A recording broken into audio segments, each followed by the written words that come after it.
Hello. The website that we made is called Virtual Holidays by Costa Viteri, Nicholas Wong, Cindy Liu, and Timothy Liu. What's the problem? Or what is the pain point? COVID-19 pandemic has made it unsafe for people to go outside and celebrate holidays that involve gathering with others, such as Halloween. During this year, very few kids enjoyed Halloween due to safety reasons, preventing kids going out in large groups and taking candy from other people. This is the same case last year in 2020. However, many kids still want to celebrate the holidays with their friends like they did before the pandemic, which is where our app or our website comes in.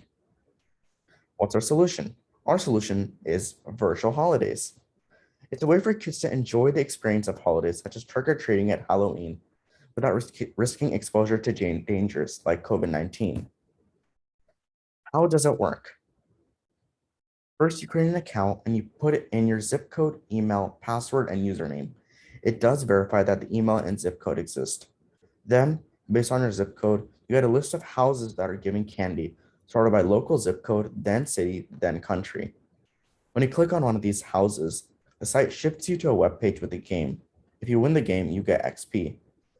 Based on the number of XP that you get a calculated amount of candy. You can interact with your friends by competing your scores or XP on a leaderboard. Behind the scenes, we use the MongoDB database in order to extract and store data such as login passwords, the XP that a user has, and their zip code.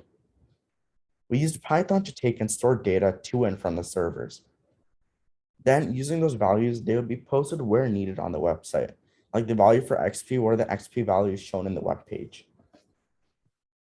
Continued.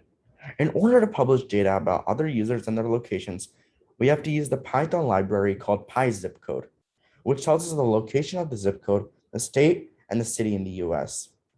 Then we print this onto our website where users choose which house they want to trick or treat at. Obstacles.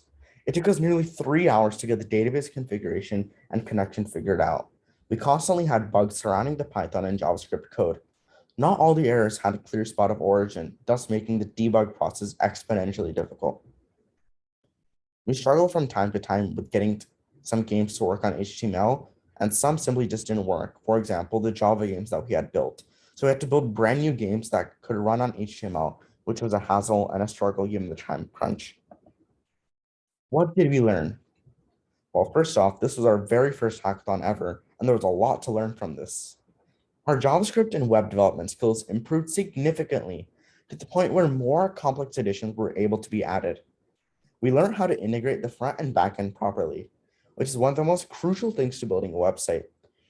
If we weren't able to integrate both sides of the website, then it would not have worked out.